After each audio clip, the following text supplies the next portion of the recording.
Hi everyone, welcome back to Alice and the Giant Bookshelf. Today's video is my August wrap up.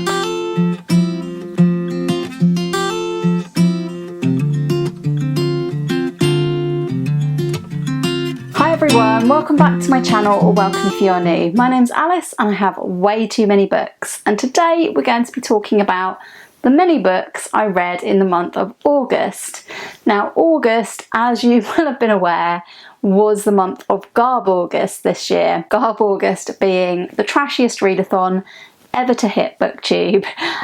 Along with Criminally, the creator of this, and the rest of the baker's dozen of hosts, I was hosting Garbaugust and joining in with it. So some of the books that I read were definitely garbage. Some of the books I read were trashy. Some were sort of trash adjacent, but actually most of those were really good. And I also finished off some books from July, which were not so trashy, and I buddy read a couple of books that were on the bookerprize long list. So a bit of a mixed reading month, and let's go for the stats first, and then I'm going to talk about things in a slightly different order to usual. So I read a total of 15 books in the month of August. One of those was a reread. 3 of those were audiobooks. 4 of the books were library books. Sadly, only 3 came off the giant TBR, and 1 book that I read was a new book that I had bought. A lot of the Garbaugust books were actually bought specifically for the purpose of Garbaugust, so I will let you know in a bit whether I'm keeping any that I read or didn't read. I thought today we would start off with August reads that were nothing to do with Garbaugust, and then I'll go through Garbaugust week by week at the end. Oh, and at the very end of the video we will of course have the monthly update on the giant TBR numbers, so that will be interesting. Let's talk first about the books that I finished off that I had started in July. So the first one of those that I finished was Rainbow Valley by L.M. Montgomery. This was the, I think, 7th book in the Anne of Green Gables series. This one doesn't even put Anne in the title, and that's understandable because she barely features in this book. This is more of a book, not even really about Anne's children, but about the children of another family who also live near Rainbow Valley of the title. So it's more about this other family than it is about Anne's family, although Anne's family do feature. I did enjoy this book. I think L.M. Montgomery writes best when she's writing about children and their adventures, so this one worked pretty well, but it didn't have a lot to do with Anne of Green Gables. And I didn't manage to get to the last book, Rilla of Ingleside, so I will move that into September and hopefully finish the series then. Another book that I was finishing was Salt Lick by Lulu Allison. I first became interested in this when it was on the Women's Prize for Fiction long list, and I've had it out of the library a very long time. It was time to read it, and I started it towards the end of July and I finished it this month. And to be honest, I was a little bit disappointed by Salt Lick. I knew it was going to be set in a slightly dystopian society, kind of post-apocalyptic, which it was, but this basically deals with 2 timelines, 2 main characters, one of which is Jessie, who is a boy in the beginning but much older by the end. Also deals with, the second timeline deals with another character who was called Isolde. I did like this book, but it's nowhere near as good as any other post-apocalyptic book that I've read. I feel like the unique selling point of this book was it has a bit of a Greek chorus of cows in it, and those were interesting little asides, very poetic, but for me this could have been quite a bit shorter than it was, and I didn't really feel that the story felt that impactful for me. Yeah, I thought that this would be more of a book for me than it was, so that was a shame. The last book that I was carrying over from July that I finished in August was Anne Boleyn, A King's Obsession by Alison Weir. This is the 2nd book in the Six Tudor Queens series, and I've said before on my channel that I am joining in the Tudor Along, which is hosted by Emily at Novell Novels, Gemma from Gemma Books, and Dani from Dani's Book World. They are reading the Six Tudor Queens books, one every 2 months. So the book for June and July had been Anne Boleyn, and I hadn't quite finished it. So I finished it in August. This book took me a long time to finish. I was listening to this as an audiobook, and unfortunately this was one of the cases where the audiobook narrator lets it down for me. I didn't enjoy this narrator at all.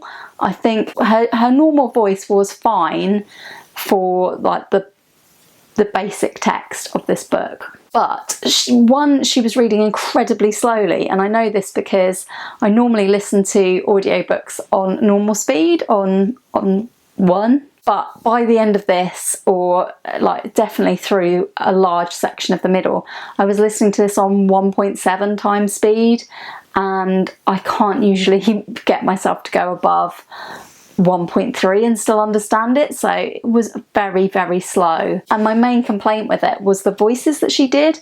Even the voice for Anne, I thought made Anne sound really, really stupid, and the one for Henry was dire. None of the voices in this were good or sensible in my mind. So I know other people that listened to the audiobook and did enjoy it. I also know other people who listened to the audiobook and also didn't like the narrator. So maybe it would be for you, but it was not for me. And my other problem with this book was that, as I did with the Catherine of Aragon book actually, I found that the middle section really, really dragged, and this time it was worse than in Catherine of Aragon because this was the section of the story that we'd already had once in Catherine of Aragon. And I appreciate that it's being told from a completely different perspective, from Anne's point of view, but I was a bit bored. I think I was a bit tutored out, to be honest. So I'm really hoping that book 3, Jane Seymour, deals with different things. I didn't rate it very highly, but I'm hoping to enjoy other books in the Tudor Queens series more because I know less about those queens. So yeah, Anne Boleyn was not a favourite at all. Non-trashy buddy reads that I had. I read 2 books from the bookerprize long list, and the first one I read on audiobook, and I buddy listened to this with Gemma from Gemma Books, and we listened to The Colony by Audrey McGee. This book was fine. There were definitely aspects of it that I liked. It was really well written. I really enjoyed the information about languages and languages dying out. I found all of that part of it really, really interesting because I do find language incredibly interesting. I also thought that the juxtaposition between the life on the quiet island, that was the main storyline, and each alternate chapter was about the troubles in Belfast and in wider Northern Ireland at the same time that this story was set. So those chapters were full of extreme violence and death, and that contrasted massively with life on this quiet island where a painter had gone for the summer along with a French linguist who was studying the Irish language. I don't think I've explained that very well. I will have already talked about it in a previous video about the bookerprize, so I won't talk about it much here, but I did find this a little bit dull in places, and I know Gemma did as well. I think a lot of people will love this book, but it was a little bit too literary for me, and it didn't really manage to sustain my interest throughout, although there was one character, James, who I really, really liked. So that was The Colony. My second buddy read for the booker was actually off my giant TBR, and that was The Trees by Percival Everett. This was a present from Ange's Book Chatter for my birthday, and I buddy read it with Ange from Ange's Book Chatter. We were going to buddy read this in November, but brought it forward when this was longlisted so that we could read it in the run-up to the shortlist. And I actually thought that I would still be reading this in September, but we sat down and read this in a day basically, and yeah, I enjoyed The Trees. I very much enjoyed the setup. I thought the first half of this book was absolutely excellent, very, very readable. Couldn't really put it to helm for most of the day, but I did think that the ending was not as good as the rest of the book, and I was left feeling a little bit underwhelmed by a couple of things that happened towards the end that I didn't really understand their place in the story. So I think this is a good book and I'm really glad I read it, but it wasn't an absolute favourite, unfortunately, even though it is very, very readable and I did read it in a day. And I do think it's very interesting to have a book that is even partially a work of crime fiction on a long list for a big prize. So yeah, enjoyed the trees. Maybe the ending didn't quite live up to the beginning. So I have 2 books that are ongoing into September. One is an audiobook, which is Case Study by Graham McRae Burnett. I'm also listening to that because it's on the Booker Prize long list. And of course, my epic buddy read that's going on at the moment, The Count of Monte Cristo. I am continuing reading this with Fraser from Fraser Simon's Springboard Thought and Gemma from Gemma Books, and I should be at least halfway through this by now, but I'm only just reaching the halfway point, so I am a little bit behind. I've got quite a lot of catching up to do. Do I still feel confident that I will finish this in September? Ask again later. I might be able to do this in September, but we will see. I am really, really enjoying it though. On to the trashy event that was Garbaugust. I've already spoken in detail about the books I read in week 1, but I'll run through everything quickly here. But this month it's going to be in the order that I read it, rather than in order of preference. So I started the month with reading these very special category of books that call themselves bonkbusters, and these are romantic fiction with lots and lots of sex in them. And I DNF'd 2 books this month. I didn't mention that at the beginning. I DNF'd 2 books. I'm amazed it wasn't slightly more actually, but I DNF'd Score by Julie Cooper and I DNF'd Scruples by Judith Krantz. Both of them just really big books that didn't need to be as long as they were. I just wanted to spend my reading time reading something that I actually might enjoy, and this was frankly boring, so yeah, won't be going back to either of those. Thank you very much. Before I get started on the ones I did actually read, there were a few books left over that I didn't read. So these 3 I bought for Garbaugust and I didn't get to. So another Julie Cooper, that's going to be taken back to the charity shop, I think. I did think very seriously about reading Petals on the Wind, and I'll talk more about that in a minute, but it's 400 pages and really small print. And I just didn't think I could put myself through it after Flowers in the Attic. So I'll talk about why that is in a minute, but yeah, I think this is going back into the wild of charity shops. And I actually bought this one during August, The Empty Copper Sea by John D. MacDonald, which is part of the Travis McGee series. I really do want to read this series and I just didn't quite get time to get to this in August, so I'm going to keep this one and add it to the giant TBR. I'll try and read it sometime soon. It's 256 pages, so I might just squeeze it into shorty September, I hope. So those are ones I didn't read. From my pile of possibilities from my own shelf of things that I thought might be trash adjacent, I also didn't get to these, and I don't think we really have time to talk about all of those.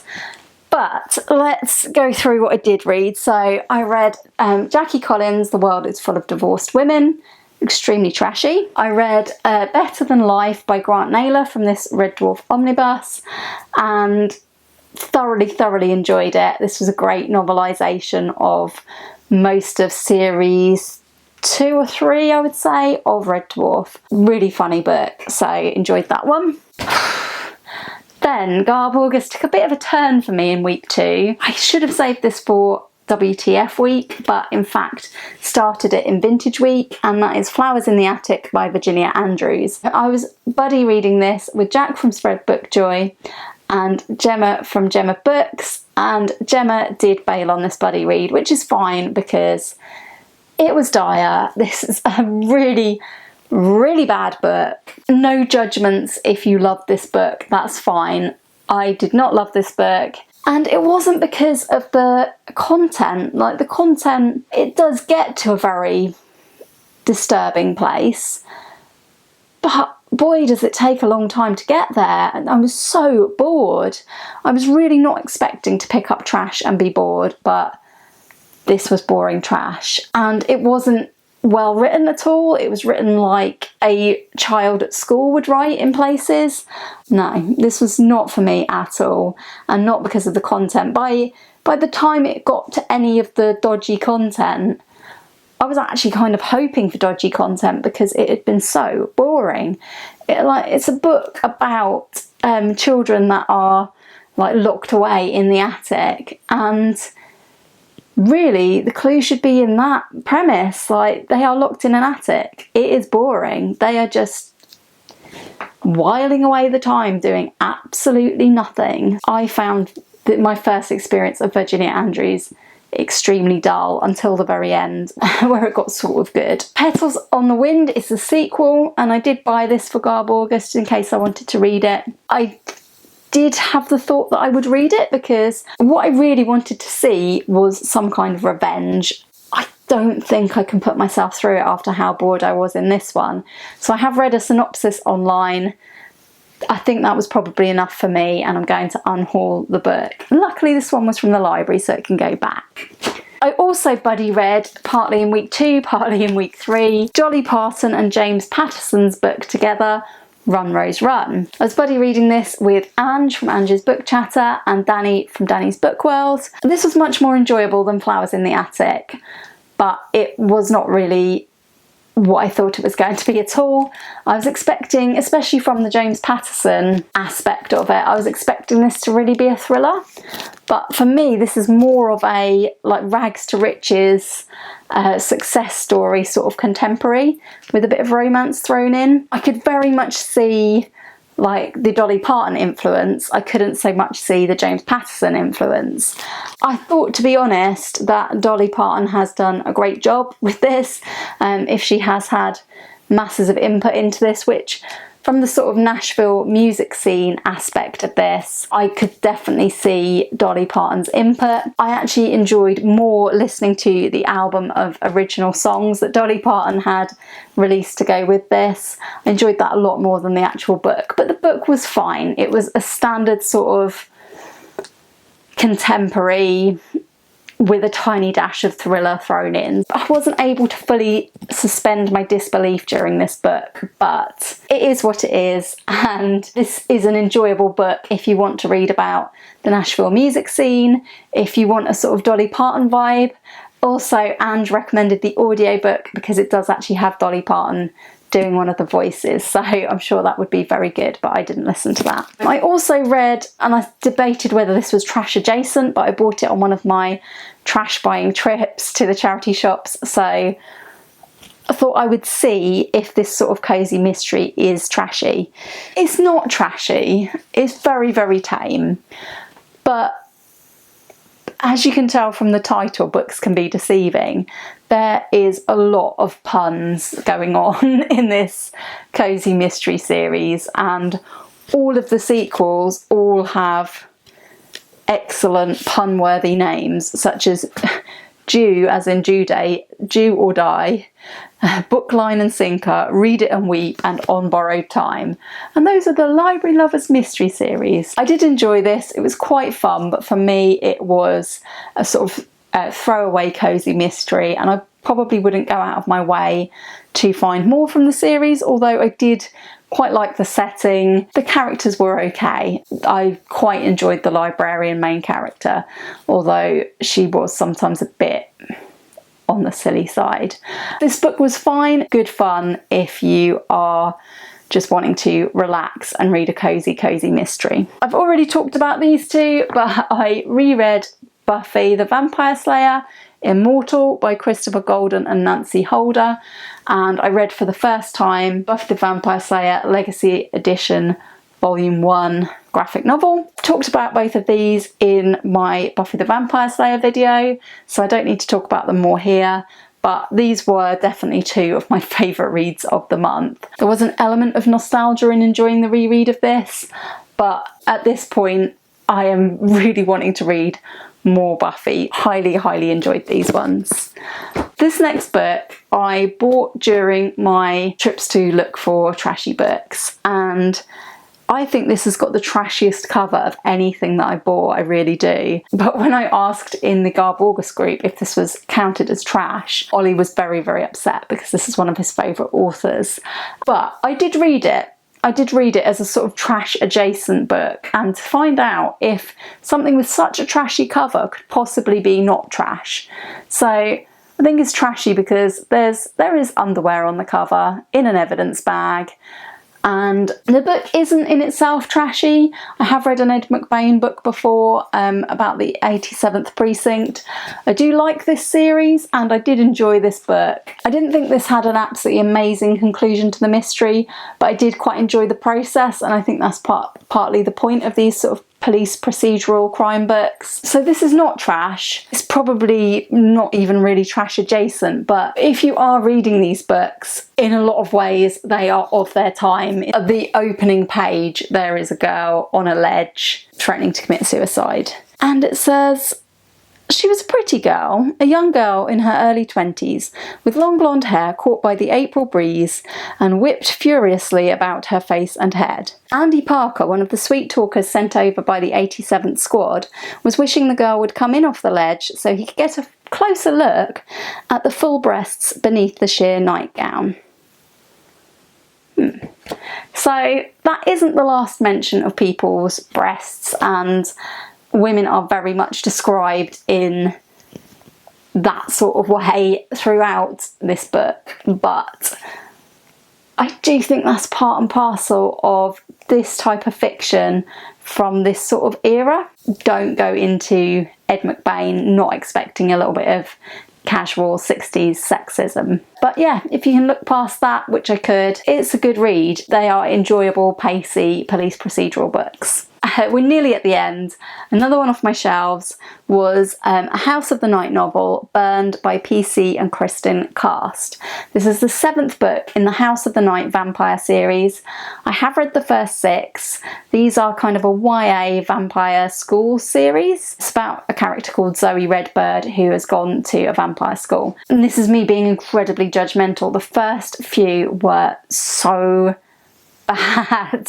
Like I read them and I've read more of them, so they're obviously not that bad, but the writing style is just really, really not great. But I actually found that book 7 was quite the story has got deeper. It's no longer as shallow as it was, and this one was actually quite involved. Like, there's quite a lot going on here. There's quite a world by this point that PC and Kristen Cast have created around their vampires, around their House of the Night, and I didn't really have a good enough memory of book 6 to know exactly where I was, but I was able to pick it up. And I went into this thinking I won't pick up any more of these because I don't own book 8, and I do believe there are maybe 12 books in this series.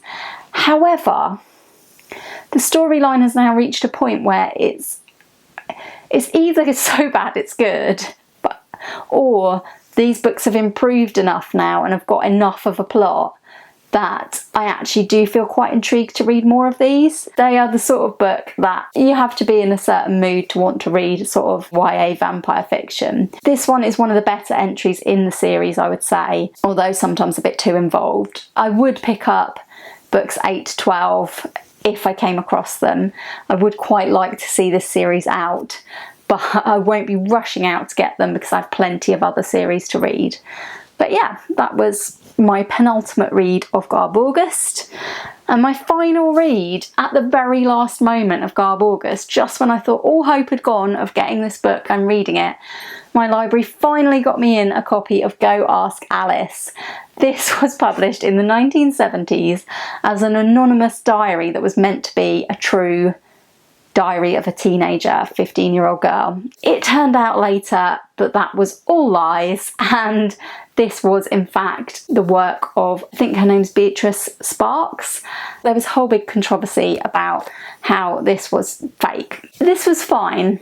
This by far was not the worst book I read in Garbaugust.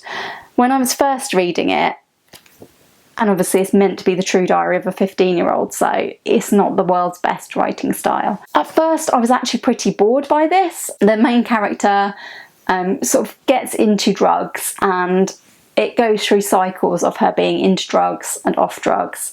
I did find some parts of this quite interesting, moderately entertaining, and the ending was actually quite a big shock to me when it came. So yeah, a bit of a mixed bag from Go Ask Alice. I am glad I read this, if only because it was so difficult to get it from the library, and I wanted to know more about a book that was published anonymously and said to be a true diary, and then found out as a fake. This is another book, and I've said in another video, this is another book like Flowers in the Attic by Virginia Andrews, and like Jackie Collins and Jilly Cooper, that I can imagine if you read it as a 15-year-old or in your teens generally and passed it around at school, it would be like you would be enjoying the scandalous nature of it. And yeah, I can see that being a thing, but I didn't read this as a teenager. I read it as a 30-odd-year-old woman, and it was pretty garbagey. Yeah, the ending kind of hit me for 6, but the rest of it I could take or leave. An interesting end to the month of Garbaugust. Yeah, I think I've already said what I've learnt from Garbaugust, which is, one, that I think we should read whatever we want, whenever we want to, and it doesn't matter if other people think that what you are reading is trashy. If you want to read it, I say. And the second thing that I learned during Garbaugust was I love TV tie-ins of TV series I've enjoyed. I haven't stopped loving the Buffy books. I would have to say that, unfortunately for me, most of the books I read in Garbaugust surprised me in a negative way rather than a positive way. But I do think that that is because I did try quite hard to push myself out of my comfort zone for Garbaugust by reading stuff I would never read, like romance. So it is partially definitely my own fault that I didn't enjoy much of what I read in August. But I'm glad I read some of the trash adjacent books. They turned out to be okay. Didn't have any 5-star books this month.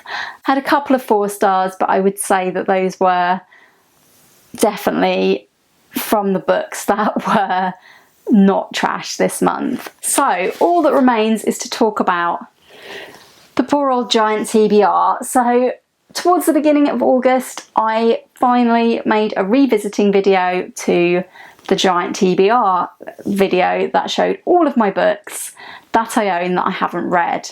And in that video, I revealed that the number is now standing at 185 unread books. And then, if you've been following my channel, my husband and I had some holiday together.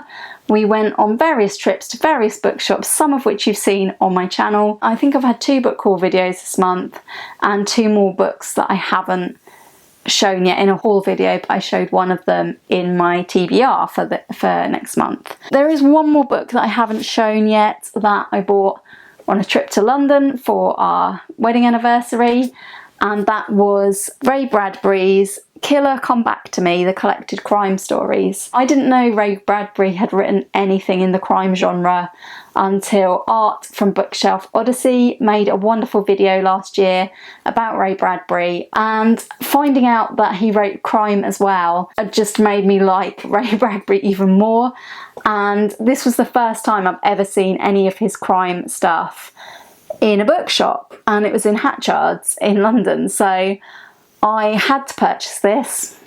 There was no other option. So this has been added to the giant TBR as well. With that and the other 9 books that I bought in August, I added 10 to the TBR. I have read one of those 10 books, which was the Buffy the Vampire Slayer Legacy Edition graphic novel. So I've read one, which means I'm adding 9 onto the giant TBR. I read from the giant TBR this month only 3 books, unfortunately. So that brings that number 9 down to 6. So the TBR is going up by 6, which means that my new number is 191. books. But I do plan to be much more sensible. I'm not going to say that I'm on a book buying ban, because it seems that when I say that, I immediately go to a bookshop and buy something, so I'm not going to say it. But I do need to really focus in the next few months on reading books that are on my shelf already, or if they are library books, there does need to be a very good reason why I'm reading that library book rather than reading something from my shelf. So that's the giant TBR numbers for August. Do let me know in the comments down below, did you haul any books in August? How many books did you read in August? And do tell me, because I love to know, what was your favourite book this month? My favourites were the Buffy books and maybe the Red Dwarf book. But I did also really enjoy reading The Trees with Ange. So that was probably one of my top books of the month. If you've enjoyed this long and rambling wrap up today, please do give it a like. Please do consider subscribing if you haven't already. And I will hope very much to see you all again soon for another video all about books here on Alice and the Giant Bookshelf. Bye for now.